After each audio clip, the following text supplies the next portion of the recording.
एक नौजवान जिन्हें मास्क पहने है मोटरसाइकिल चला रहा है और दूसरा नौजवान पीछे बैठा है। नौजवान ने जल्दी नाल पिस्टल निकाल लिया और पहला फायर किया।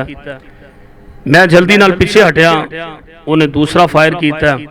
उन्नी देर नूं ना मोटरसाइकिल तेज भगा दी है। लोगों का अपना अपना मौकफ होंदा है जी। वो अपना कोई डकैत सन जी, वो अपना कोई वारदाती लोग सन, वारदाती लोग सन या डकैत सन ते की भी दुनिया फिरन डई सी। लोग रोड चल रहा सी, मैं किहड़ा किसी सुनियारे की दुकान लुट के लई आना सा कि उन्हें मेरे बदले होना सी। ऐसा कोई मामला नहीं, ये बहुत बड़ी एक साजिश है। अस्सलामु अलैकुम रहमतुल्लाह। अल्हम्दुलिल्लाह वहदा वस्सलातु वस्सलामु अला मन ला नबिय्य बअदा। औज़ु बिल्लाहि समीउल अलीम मिनश शैतानिर रजीम। या अय्युहर रसूल बल्लिग मा उन्ज़िला इलैका मिर रब्बिक व इन लम तफ़अल फमा बल्लग़ता रिसालतहु वल्लाहु यासिमुका मिनन नास। सामईन मुहतरम, हज़रात ज़ी वक़ार, जिस तरह सोशल मीडिया के जरिए अहबाब नूं इस बात का इलम होया कि कल रात 1:30 बजे साढ़े चुंगी अमृतसर दूजे रोड ते रात 1:30 बजे जो कातिलाना और बहीमाना हमला करने की कोशिश की गई, रब्बुल आलमीन ने हर लिहाज दे नाल मैनू महफूज रखा। जमाती हलकियां दे अंदर काफ़ी परेशानी, दोस्त अहबाब दे बार बार फोन आ रहे सन कि फौरी तौर पर तुसी वजाहती बयान दियो ताकि हकायक सामने आन।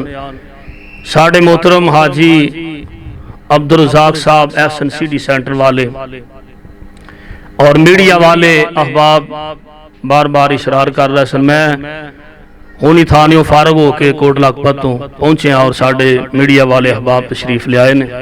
अल्लाह ताला इन्हों जज़ाए खैर अता फरमाए।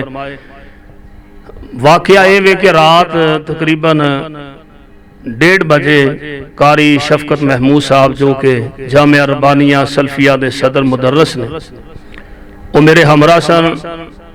तकरीबन 1:30 बजे के करीब असी अपनी रहायशगाह के बाहर जेर रोड से उन्हें मैनू उतारिया। मैं सड़क क्रॉस करके दूसरी साइड से होया घर की तरफ आ रहा और पिछली तरफों पीको वाली साइड तो 2 नौजवान मुसल्ला अफराद ने जेडे असले ना मुसल्ला ने, अचानक पिछों मोटरसाइकिल तेजी ना आई है और मेरे करीब करके वो एक नौजवान जिन्हें मास्क पहने है मोटरसाइकिल चला रहा है और दूसरा नौजवान पीछे बैठा है। पीछे बैठे नौजवान ने जल्दी नाल पिस्टल निकाल लिया और पहला फायर किया। मैं जल्दी नाल पीछे हटिया, उन्हें दूसरा फायर किया। उन्नी देर नूं ना मोटरसाइकिल तेज भगा दी है।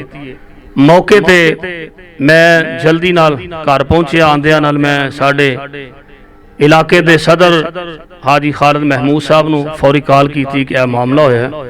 वो फौरी तशरीफ ले आए और साढ़े पुलिस के नौजवान 4 जवान मोटरसाइकिलों से तकरीबन 10 मिनट बाद मौके ते वो भी पहुंचे और गोलियां दे खौल वगैरह उथों मौके तो ही उन्हें बरामद किए और हालात का सारा वाकया उन्होंने मैनू पूछा भी किस तरह होया। मैं उन्होंने बयान किया।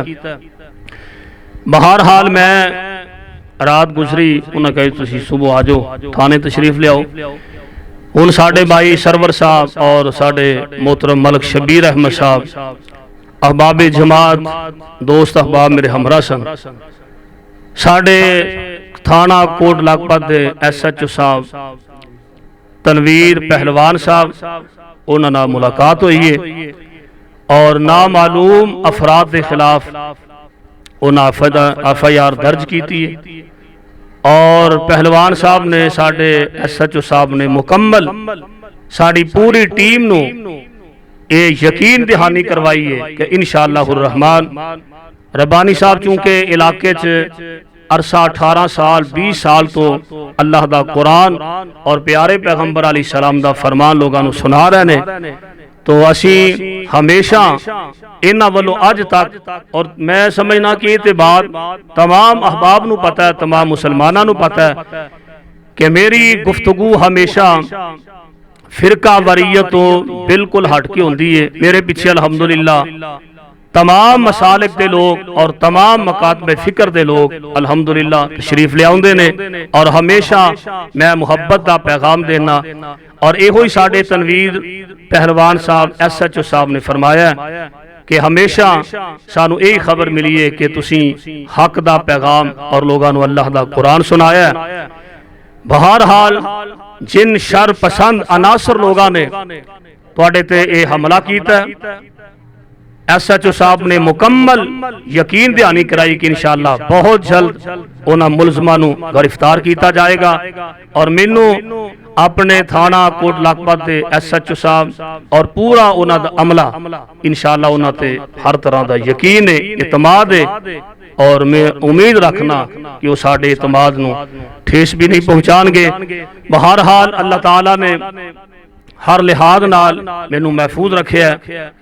कुछ लोगों का अपना अपना मौकफ होंदा जी, वो अपना कोई डकैत सन जी, वो अपना कोई वारदाती लोग सन, वारदाती लोग सन या डकैत सन, ते बाकी भी दुनिया फिरन डई सी, लोग रोड चल रहा सी। मैं किहड़ा किसी सुनियारे की दुकान लुट के लई आना सा कि उन्हें मेरे बदले होना सी? ऐसा कोई मामला नहीं।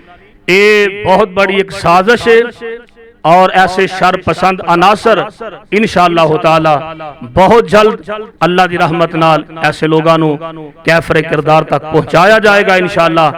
असी हमेशा अमन दा पैगाम और मुहब्बत दा पैगाम देता है, और इस मुल्क दे अंदर असी अमन दे कायल हां। मैं हर लिहाज दे नाल मुल्क दे अंदर अमन चाहना, बद अमनी नहीं चाहता।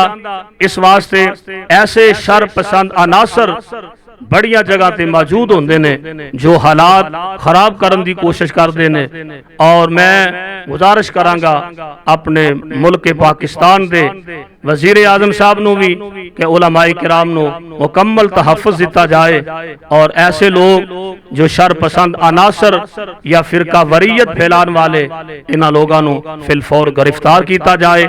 बाकी इंशाअल्लाह ताला बेतफसीली जो गुफ्तगू है और बयान है वो इंशाअल्लाह ताला मैं आइंदा खुतबा जुमा दे अंदर अल्लाह दी रहमत नाल ओदी वजाहत करांगा। बाकी तमाम अहबाब पूरे मुतमईन रहन, और मैं उन्हां को अपील करना कि हमेशा मेरे चाहने वाले, मुहब्बत करने वाले जमाती हलकियां दे अंदर जितने अहबाब प्यार करने वाले अपनियां दुआवां दे अंदर और अपनियां मुहब्बतां दे अंदर याद रखन। इंशाअल्लाह ताला अल्लाह मेरा और तुहाडा हामी और नासर होए। व आखिरु दावाना अनिल हम्दुलिल्लाहि रब्बिल आलमीन।